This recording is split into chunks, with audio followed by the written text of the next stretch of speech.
I'm part of the Privacy Enforcement and Protection Unit in the Attorney General's office. And this is what we do. We enforce privacy laws.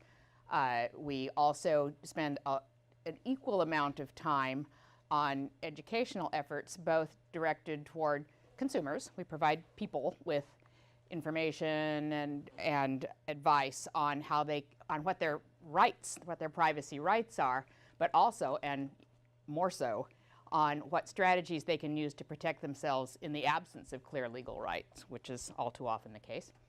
And we spend a good deal of time working with businesses and encouraging them to understand their legal obligations and also to go beyond their legal obligations and adopt privacy-respectful practices, even where it's not specifically required. And we work with them a lot on that. We follow privacy issues that are emerging and in the legislature and provide the Attorney General with recommendations on how the office ought to get involved in them. And we often do get involved. So I want to step back a bit from Marsley's really insightful and helpful look at resiliency and thriving in the digital space and how privacy fits into that, which I thought was fascinating. And just talk briefly about what we mean when we say privacy. So there's two basic definitions that are out there that kind of work. One of them is the right to be let alone. You've heard that from Justice Brandeis, the freedom from intrusion, from government surveillance, that aspect of privacy. And then there's informational privacy, the right to control our personal information, to decide who gets to know what about us, when, and for what purposes. And they've kind of merged in that the intrusions that occur on us, the not letting us alone, tend to take digital form. So a lot of intrusions result in data, and they're made up of data. So this interest in controlling our personal information is kind of a way to look at what we mean by privacy. So the harms that can come from a lack of privacy, from an inability to control our information, from our information going to places we don't know about or that we don't want it to go and being used for purposes that we don't know about or that we don't like, there are many possible harms. There are obvious financial ones like identity theft. There are physical harms like stalking, like medical identity theft, where somebody uses our identity to get medical care and results in getting inaccurate, in relation to us, information into our medical records, which could lead to inappropriate diagnosis and treatment, which could be truly life-threatening. Reputational harm, obviously, we're very much aware of that. Discrimination, if information about us is used to set prices differently for different people, for example, or in employment or insurance, or all sorts of ways that we can be discriminated against. Basic dignitary harms of being surveilled increasingly, and loss of autonomy and loss of freedom. So there are harms to individuals. There are also harms to society, to all of us collectively, when privacy isn't respected. A democratic society depends on autonomous individuals freely choosing to think through problems and work together and resolve problems.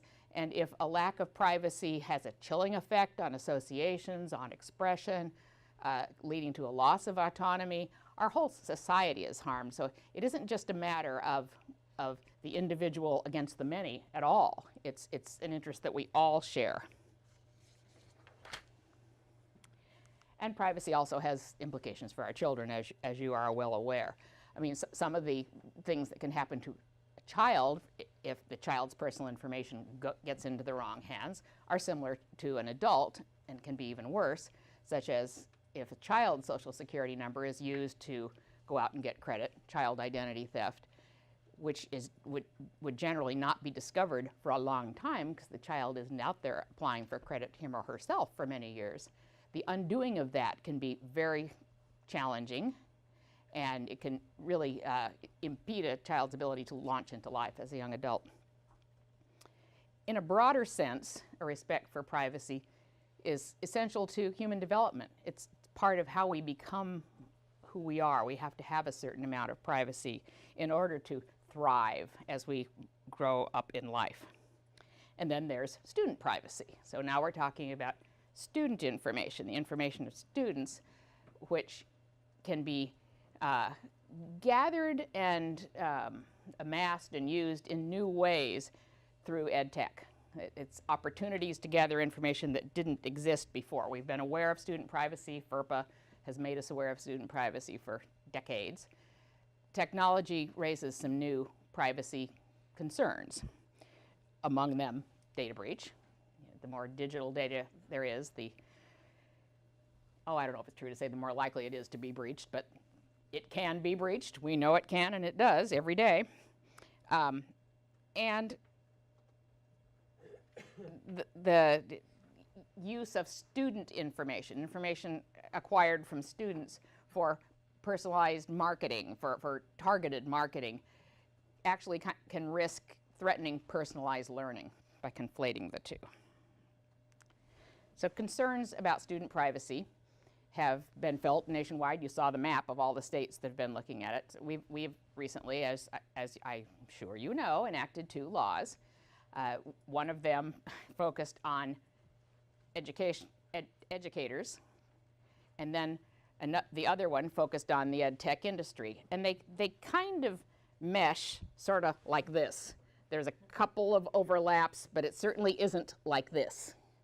And so the mesh creates interesting questions, but also some opportunities to approach both of them in the broadest possible way, looking for the highest common denominator at the points at which they mesh. And indeed, courts might look at it that way. So the first one took effect this year, right? So you're all engaged with that one already and totally in compliance. And I am confident of that. And the other one that applies to the ed tech industry takes effect this coming January.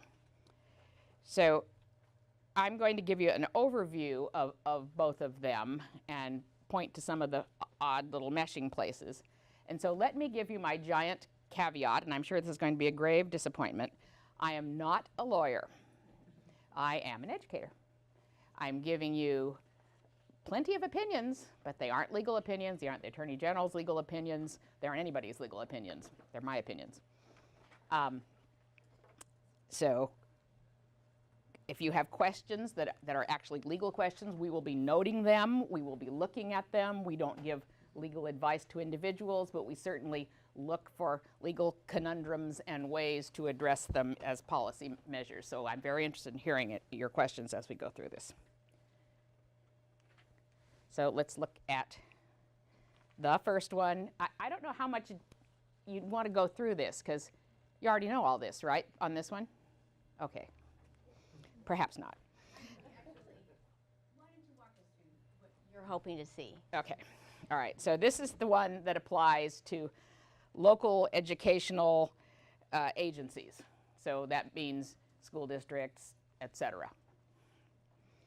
So basically, what it basically says is if an LEA, is that a term you use? Okay, good. I'm used to that. To me, that means a law enforcement agency, but I guess that is not what it means here. If an LEA chooses and is authorized to enter into a contract with a third party that's going to touch student data at all or touch pupil records at all, there are terms that need to be in the contract. So that's the basic gist. It doesn't say you have to enter into such contracts, but if you're going to, it has to have certain terms.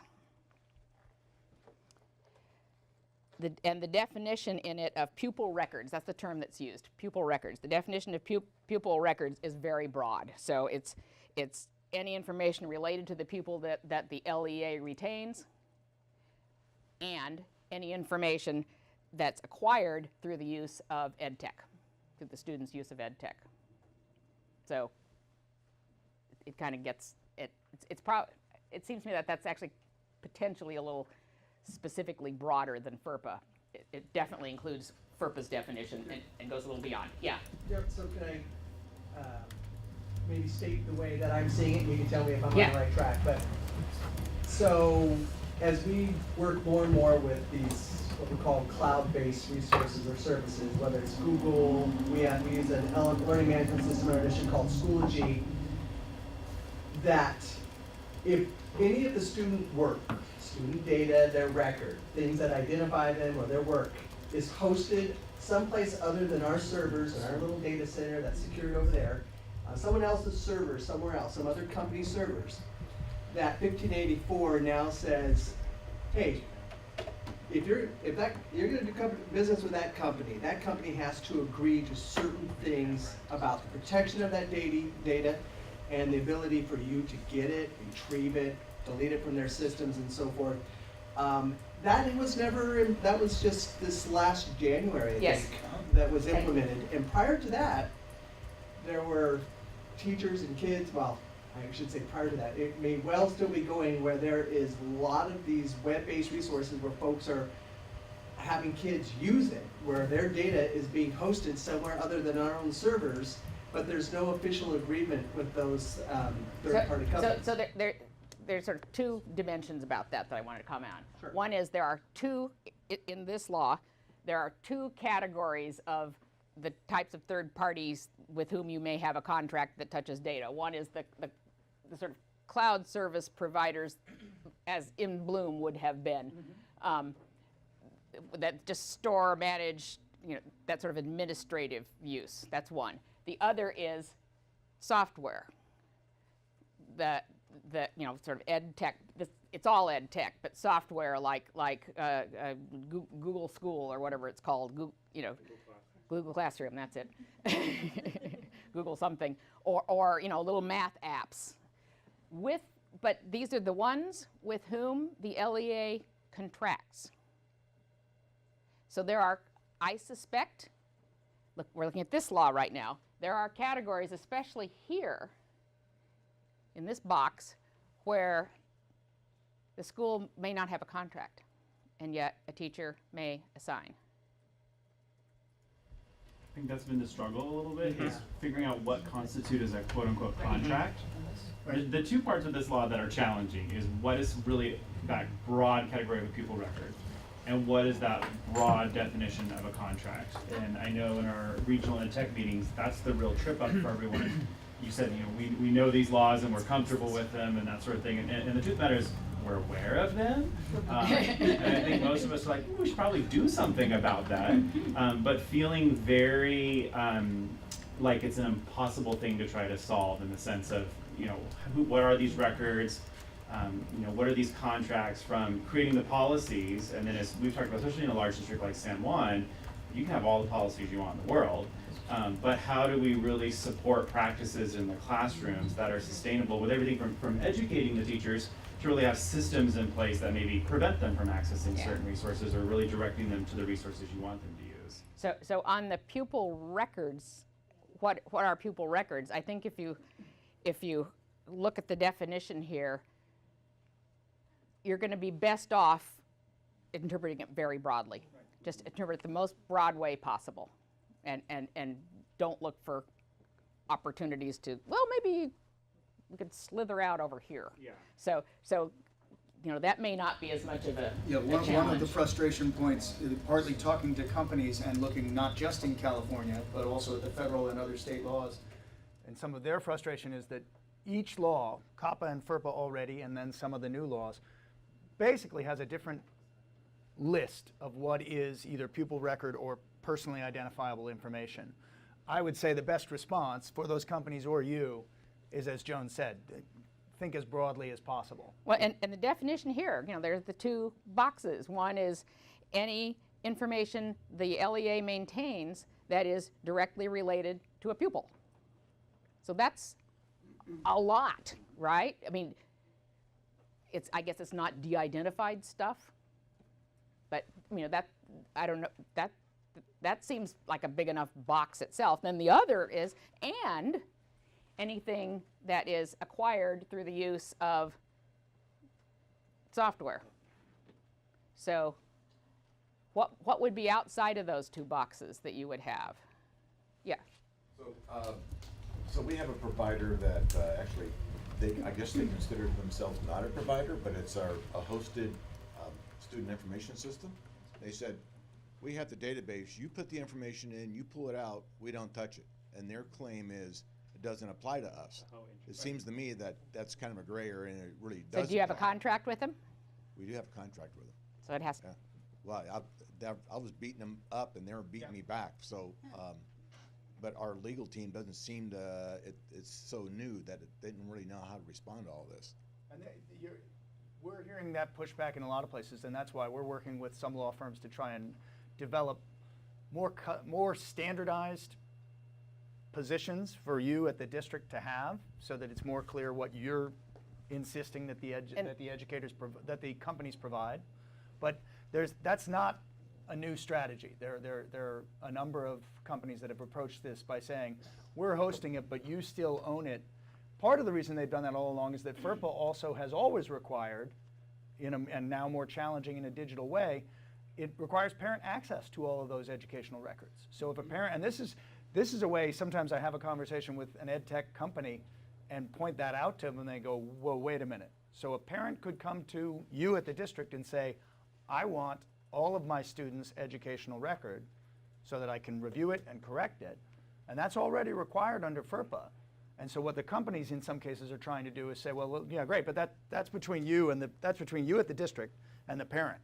We don't respond to those parent requests, and those will have to come through you.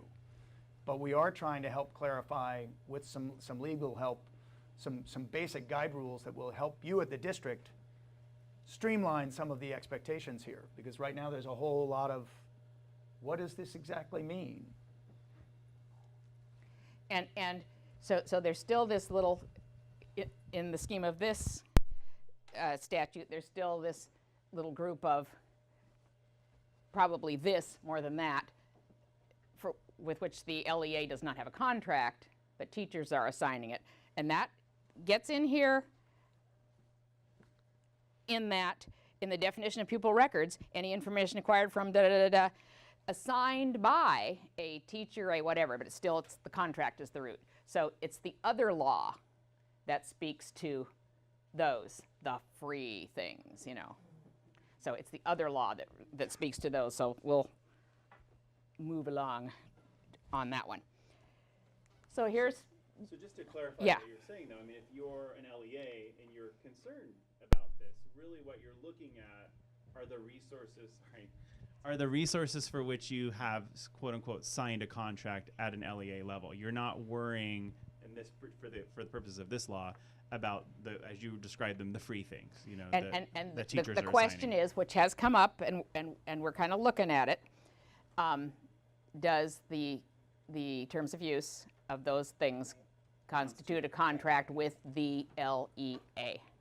So. Right, because very often when those teachers have their kids start using some free resource, there's a little thing where they have to click accept or agree. Just press the blue button. Don't Just worry press- about it. Yeah, don't bother us too much. That's kind of a See, now those, contract, right? though, Let me let her off the hook for a second, because neither one of us are lawyers, but at the SIAA conference, the software industry conference that was in San Francisco in June, when we talked about this, there was a panel of two lawyers, one who works with California school districts and one who works more with the ed tech companies, and they were addressing this exact question. Does an app clicked on, the terms of service clicked on by a teacher, does that qualify as a contract with the LEA? And the lawyer representing the ed tech companies and apps and others said, that's a good argument. There are a lot of people who say that it probably does. The lawyer representing the districts in California said it absolutely does not. so there we are. Nevertheless, the other law still reaches those things. They have obligations under the other law, which are similar to what's being gotten at here. It's the other side. So I think everyone in this room, we recognize that you're not attorneys. We're not seeking legal advice from you. But to go back to your original statement about, we know this law and it's been implemented. This is why we're all sort of in this holding pattern right now. Is that, when you were coming up with policies and procedures for your LEA, it's really tough when we're still kind of debating what's the pupil record, what's the contract. And so, as you're talking to the Attorney General or to legislative folks, that's some areas where I think we as educators need some clarity in order to make this, we're talking about this thriving in this environment. In order for an environment to thrive, we have to have very concrete resources that we can work Well, with. let's look at the other law. Think about that point again when we look at the other law, and I'll tell you some work we're doing on that.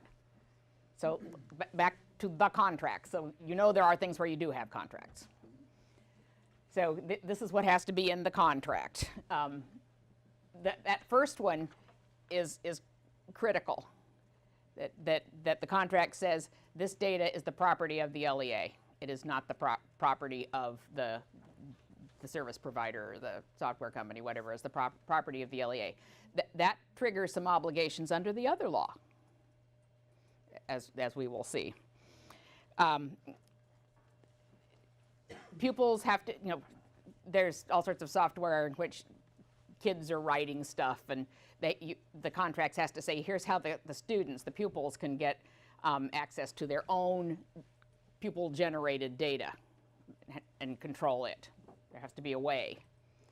The company can't hold it hostage. The third party, that is the party to the contract, can't use it for any purposes other than the purposes specified in the contract. There have to be procedures for the parent, guardian, eligible pupil over 18 to review and correct his or her information. So that's kind of FERPA through this contract.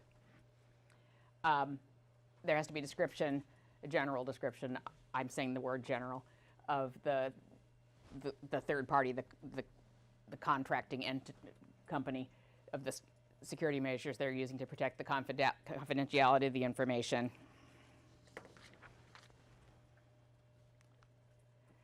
I guess you can have these slides, right? I was just going to say, Yeah. they said they'll be sharing this after. I didn't want to interrupt, but Yeah. we'll be sharing the slides after. It specifically says that there has to be in the contract a description of the procedures for notifying in the case of a breach of that data. And in the previous one, as well as this one, the previous one says that the security measures, even with security measures described, if there's a data breach, the company's still liable, even if they have described security measures. So if notify of a data breach. Yeah. So if we're talking about directory information, so this doesn't really apply? So if the students are just putting in their first and last and email address, and the email is part of your directory information, then this doesn't apply, is that true? The breach notification law, it doesn't apply under the Civil Code breach notification law, which applies to school districts. The language here isn't exactly data breach. The language here is an unauthorized disclosure of pupil records. That's broader than the data breach law. So maybe that would mean a disclosure beyond whatever the contract says. But the data breach law, it has only certain types of information that require notification. This is broader. A disclosure, an unauthorized disclosure of pupil records. So potentially it would include those. Yeah. In your previous slide, you talked about students having control over their generated material. Does that include assessment data, or is that just material that they have produced creatively? I think it means the latter. I think that's the intention. If you read the committee analyses, that's what they're talking about. Because assessment data is about the students, and in a sense they created in that they do what's being assessed, but I don't think that's what it means. I'm not a legal opinion. That's what we thought we did, Joe. Good. I look at you periodically. She is a lawyer. And on one of the legislative committees that these bills went through. Yes, that when the contract term is over, or the contract is terminated, or whatever, The records have to be, are not to stay in the control of the third party. They have to go back to the LEA. And it allows, I can imagine how this little provision came into the law. Pupils may want to, and they're allowed to maintain an account with a third party, even after the school no longer has a contractual relationship. And that has to be spelled out in the contract. How the LEA and third party will jointly ensure compliance with FERPA. I don't know how detailed that would have to be. You know, the access is a piece of it and so on. And saying that specifically, this is a place where it meshes with the other law, that the third party can't use personally identifiable information, that is the language that's used here, for targeted advertising. So it can't use personally identified information on the pupil for targeted advertising. That kind of meshes with the other law. The other law has a broader, more types of information that couldn't be used for targeted advertising.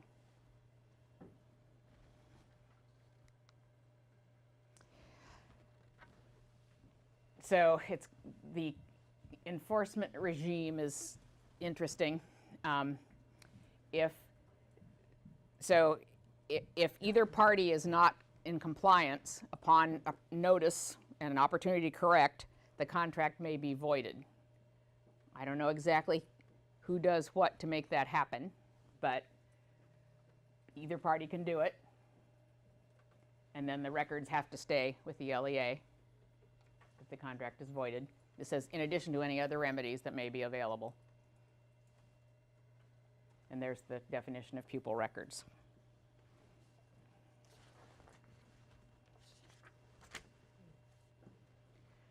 So that's the gist of that. There are other definitions in there of what third party is and about de-identified and stuff, but I won't go into that right now.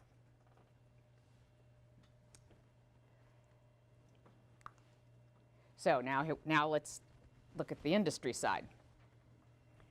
So this one applies to ed tech companies, to companies that provide, that have products that are designed and marketed for K-12 school purposes. Designed and marketed for K-12 school purposes. And basically it says they can only use any information they collect through those products and services for K-12 educational purposes, school purposes, and we'll look at what they are. So it basically, they can't be using it for other purposes. That's the whole point. So here's what it says. Websites and online services designed and marketed for K-12 school purposes. And it includes things like the cloud providers of data hosts, like apps, like websites for homework, all that stuff. And they're prohibited from doing these things. They can't use the student information collected for targeted marketing, targeted advertising, so they can't advertise back to the kids either through the app or any place else they might be advertising to the kids based on the information that they collect through those services, software. They can't use it to profile students except for K-12 school purposes. So there could be some profiling for K-12 school purposes. That's kind of part of what would be going on in personalized learning. You are profiling. They can't sell student information. The exceptions are merger or acquisition. But in that case, the successor has to continue to abide by this law. So they still can only, they can only use it for K-12 school purposes. They can't disclose it with certain exceptions to improve the functionality in the classroom or the school if it's legally required, to serve to a service provider if necessary, a service provider to the operator that's subject to this, but only for the operator's purpose and with no onward transfer. So it stops right there. It can't go for anything else to improve the operator site or service, to the local agency, or for school purposes as permitted by law. So basically, it keeps it in control of the school. Yeah. One of the things I've been interested in is this whole world of big data, where there's massive background collection of data that's not related to the specific vendor's of third-party apps for schools. But one of these background data points is IP addresses of the computers that kids are using. And my question is a student's IP address considered part of student data? In when this it law, doesn't- yes. When it doesn't emanate from school. So that if a student logs on the web, the interwebs know where this kid is, but then the kid goes on to browse at various sites, and so there's background data being collected that's not related to the app. I'm just wondering where the walls really are. It can only be used, student information collected through the site or service, only used for K-12 school purposes. But is that IP address part of that information? It would, I can't say specifically, but let's look at the definitions. That's why I went to grab this. It's just that what I've read is a lot of this big data is based not on anything that's education related. It's Right. all just background. Yeah, and that's certainly the intent. That's certainly the intent because that's critical for targeted advertising and profiling. So that is absolutely the intent, that it could not be used, that would be included and couldn't be used like to advertise to you over here when you're doing something else. And this company is doing covered information, personally identifiable information or materials in any media format. I think we would be I would certainly assert that if I were you. Because that's what permits that target advertising. So there are prohibitions and then there are requirements. So the operators of these sites, services, et cetera, have to use reasonable security, blah, blah, blah, and have to delete the information if the school or district requests. And here's where it links to the other law. It says if the information is in the control of the school or district, the other law says if we have a contract going here, that the school is the owner and controller of the data. So for the ones for which there's a contract, absolutely, and that's a big deal. That the LEA is the way that it would work as it meshes with the other law. Could have it deleted.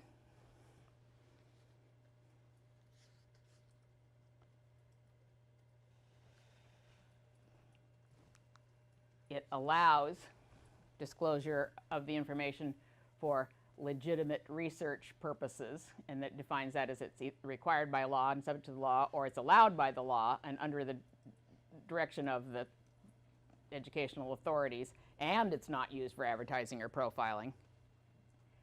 And de-identified information is one of the ways that it can be used for research. And while there's no definition of de-identified here, I would think looking at FERPA's guidance on de-identification of student data is probably a good place to go. They are allowed to use it to improve their own products and services, et cetera. De-identified.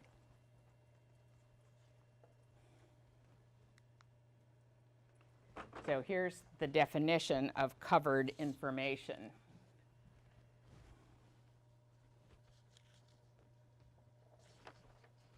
Personally identifiable information or materials in any media or format that meets any of the following. It's created or provided by the student, the parent, legal guardian, through the use of the site, blah, blah, application, et cetera. It's created or provided by employee or agent of the K-12 school, district, LEA, or county office of education to an operator.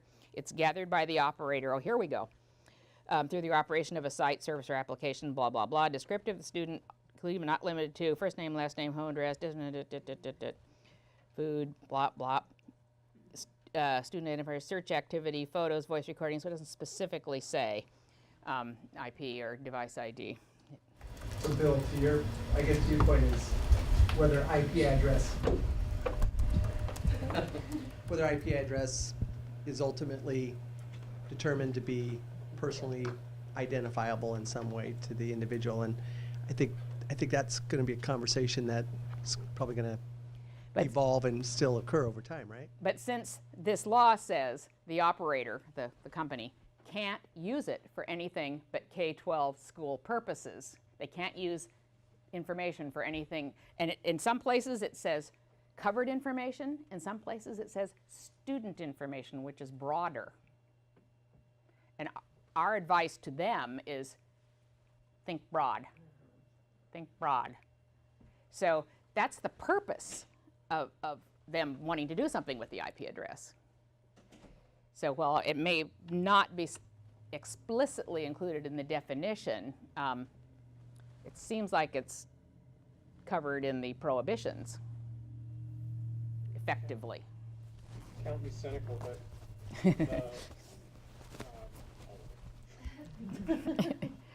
but it seems to me that even an ISP knows where the traffic is and knows when Johnny is logged into Schoology, and then Johnny logs off of Schoology and Yeah. heads for the internet. Yeah. And so there's already a kid there. The ISP knows there's a kid there and tracking kid, and all of this data is being compiled. And there's education thinkers out there saying that we can do away with standardized testing just by analyzing the browsing habits of Johnny.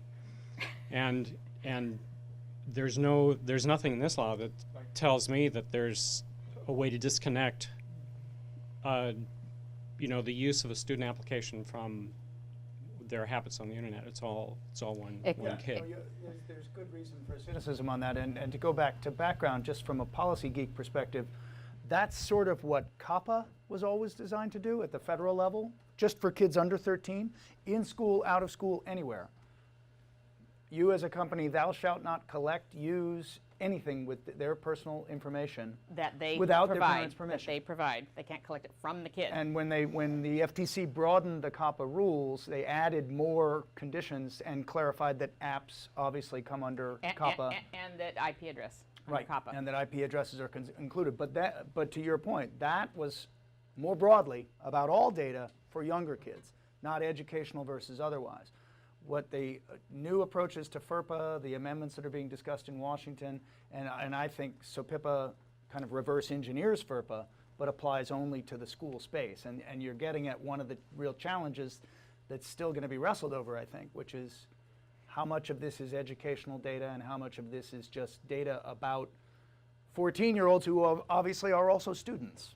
But this is saying that these companies, whether or not they're under contract with you, the one that are providing these software and services that are marketed and directed for K-12 school purposes, that they can't use them for profiling, period, or for targeted advertising, except for K-12, profiling for K-12 school purposes. We'll look at the definition of K-12 school purposes. There it is. By golly. Notice, and it explicitly says, instruction in classroom or at home. So this, includes homework stuff. And this is an issue that the industry think, this doesn't really mean that, does it? It says it, literally. So it's the purposes that customarily take place at direction of school, teacher, or district. So this definitely authorized uses. This definitely does cover the apps that teachers may assign that are not contractually related to the LEA, but the teacher is assigning them. And we know from meetings we've had with educators that even in districts where they have a list of approved apps, sometimes teachers find other apps that they think would do a better educational job and maybe using ones that are not on the list. I think, and we heard over and over at those meetings that districts would like guidance and help in identifying apps that should be approved that meet educational objectives and legal objectives regarding data handling. So I know that there's some work being done by a number of organizations, including iKeepSafe, to rate apps from the privacy legal perspective. And it's still there's still the which ones are going to be the most effective from an educational perspective that needs to come out of the educational community. All the people with spare time to be doing that. I know there are lots of them.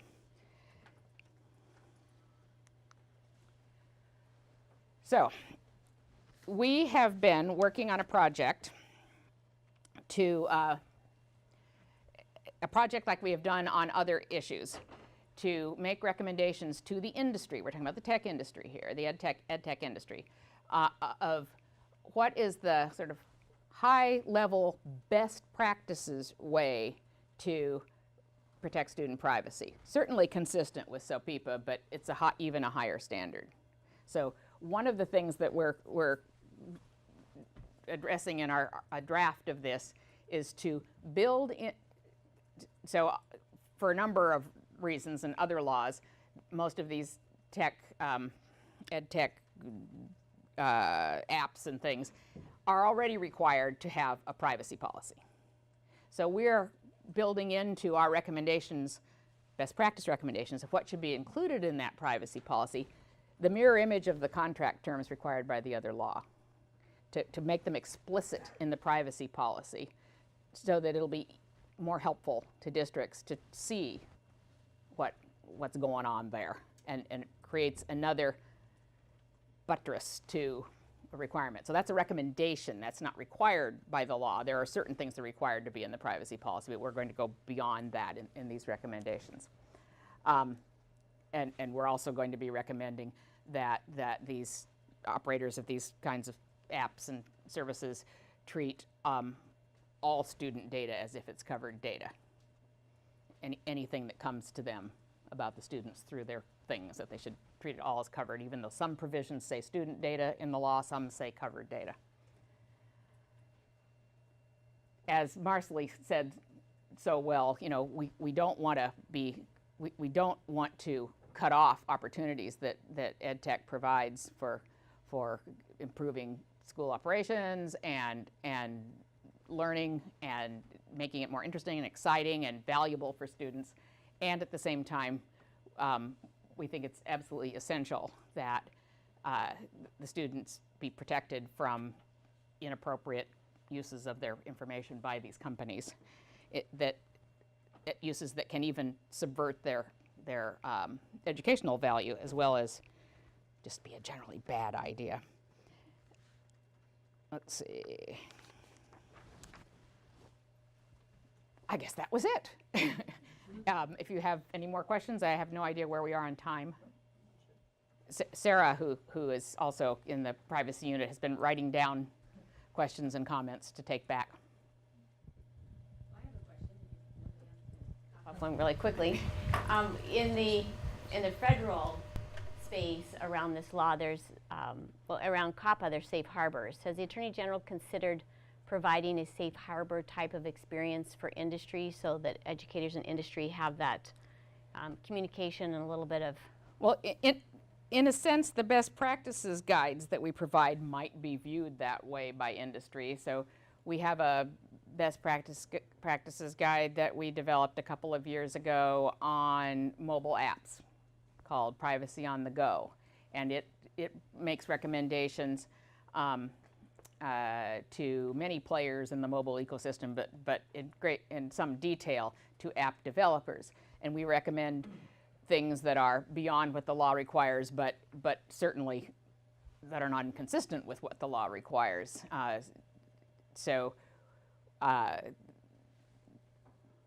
When we produce one of these recommended practice guides, it tends to get a lot of play in the legal blog space as practice advice, so it sort of gets out there, but it's not binding. You know, it is best practices. So this could be viewed that way by tech companies. We would hope it would be. Joan, I think there's a couple of initiatives out there that I think would be very helpful if whatever nonprofits are continuing to pursue this, in terms of some sort of badging or certification system for your various educational resources. So as a teacher, you're going to have a really difficult time understanding and remembering and really internalizing these laws. But if you could go to a resource and, I really want to use this with my kids because it's cool and I think they can get excited by it, and you see a little badge that says SOPIPA compliant, FERPA compliant, AB 15, whatever it is. Hearing about that very quickly. Right. So those are the types of things, if we can get more vendors, more resources, so that they just say, hey, look, we've got all these badges. It makes it easier for folks at the ed tech level or technology, services level to say, yeah, we will open that resource up for you. We'll make it available. Right now, we get requests all the time. And it's like, wow, wait a minute. Well, do we know if we open that up, is that student data going to go onto this site? Yeah. Does that create any liabilities? And just the time and effort to really research all that can be very onerous. So some sort of system like that, I think, is tremendous value for And we educators. want, in our best practices, we want to make that more possible by making these recommendations about what should be in the privacy policy, and to make it easy for a district to post, on the web, like a list of here's all the approved software and here's a link to their privacy policy, so that parents can see just what it is, as well as useful in developing your contract terms. And I've got to say, because you're going to get some very good information from iKeepSafe, that there are also other nonprofits that are working on the same kind of evaluation and badging from a privacy and security perspective. It still remains to get evaluation from an educational perspective, which I guess is probably pretty important. And so from your office, are you, at your level, are you partnering or participating to maybe try to wrangle that in and get a uniform? No. No, we're not. That's not quite the role that we would get into. So we're speaking to the business side on this. There's a whole bureaucracy to speak to the education side, as I understand. Does anybody here know, is the State Department of Ed doing anything in relation to the new laws? We'll keep working on them on that, but not yet. Maybe I could do a quick summary of where iKeepSafe is with the badge while we've got Joan here and ask some questions. So we saw this coming, now it's been almost 2 years ago, that the pressure for high access educators who want a lot of opportunities with digital data to be able to determine actually where is that data going. And we watched this as the mobile devices became more ubiquitous, and then particularly with bring your own device.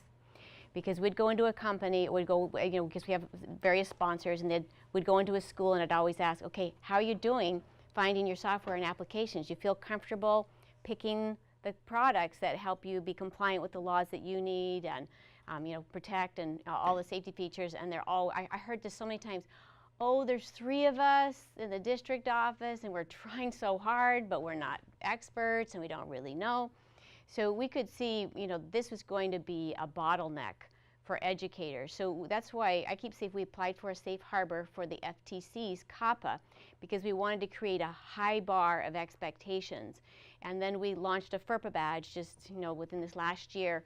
And it's not out formally, but we are doing a California school data privacy assessment so that we can take the recommendations that we're getting from the law firms like F3 that are looking at contracts and make sure that you know where your data goes. So when you do an actual assessment, so if you're going to look and see where is the data going, you have to do a manual and a technical review. So if you only look at the privacy policies, you really don't know for sure, because sometimes, the third parties are just, when people used to build software in their own servers, and they all sat in various spaces with servers.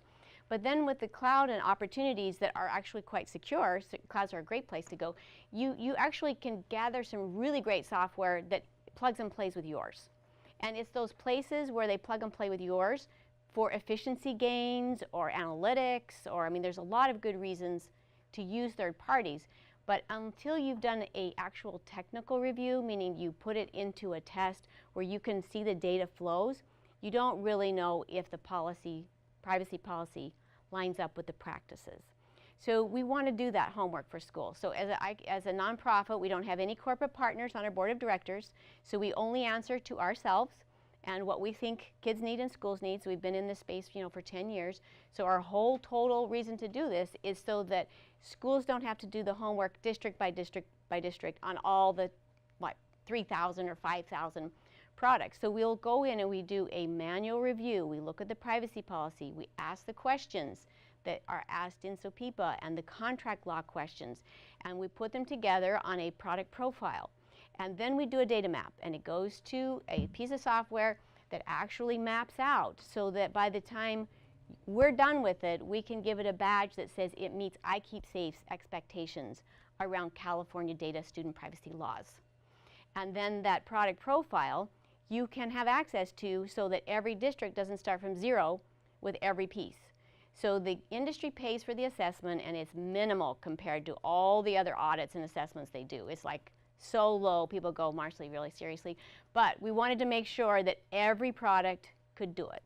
So every year, it's at least mandatory, they have to have another reassessment. So it gives you assurance that somebody's reviewed their privacy policy, it meets a set of best practice expectations, and then it went the next level is the data map to ensure that the policy reflects what's actually happening. To do a quality assessment is 40+ hours per product. Per product. So for you to really know where that app sends your data, it's going to be about 40+ hours per product. So to be able to for education for districts and counties to do that individually across the country just makes no sense. So that's why I see a real value. Now, we do the assessments under NDA because we want industry to see this as a productive way to work with educators. We don't have a bad list. Like, we're not going to throw anybody under the bus, and we don't list any bad education practices either. So we hear all about what goes on actually with data and oopsies and whoops and all that teacher when we didn't know, because that's usually how problems happen. So our role is to help people be able to be better and do better and have better transparency.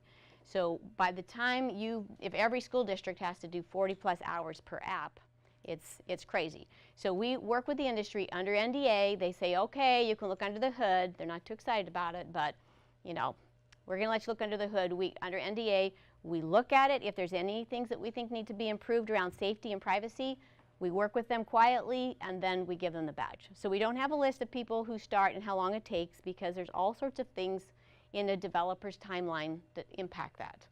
So it's a way for you to know where your actual data goes. What's NDA? A non-disclosure agreement. So it means that they don't have to worry we're going to get in and go, oh my stars, do you know what they're doing? Which, if you were to do a data map on just random products, you might find a couple of those and go, oh, wow. And we've never found a malicious developer that says, we've just created the software to absolutely gather up every piece of information, because we have this company who wants to know all the 3rd grade level reading scores. So in 10 years, we only want to employ those people, because we know the direct correlation between 3rd grade reading scores and success in the workforce. Like, it is, it's serious. So we don't want to have, anyway, we have found the vendors to absolutely want to know. And the challenge for vendors, when privacy laws started in the United States, it's sectorial. They go by groups. So the first group to lose the most money from the web would be what? So we know already, you connect the superhighways, there's crime. What's the most valuable thing out there? Financial services. So they have big bucks. They come to the table and they say, okay, we need a set of expectations because my bank accounts are getting hacked and my brokerage is now hacked. So they're motivated. They have money. They represent each other at Congress, and they're busy making money, so this is a big deal for them. The next sector that came together would be medical, because big data, medical records, mandatory digitized records. But really, the most valuable and the most broad-based amounts of data sets come from where? Children. Look at the amount of information. My school knows, custodial parent, I'm divorced, who's a custodial parent, how much money I make, I had to show my mortgage for my Arlington address. Now I'm in Santa Clara County. I had to show them my rental agreement. They know so much about, they know what my daughter eats at school. They know when she goes, when she doesn't. They know what classes she takes. They know all of her grades. They know what she's doing after school. They know her interests.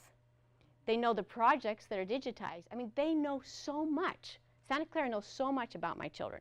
But do educators have big bucks and a lot of time to sit around and work out negotiate how we're going to manage best practices? What are you doing? You're teaching. You're working on the technology.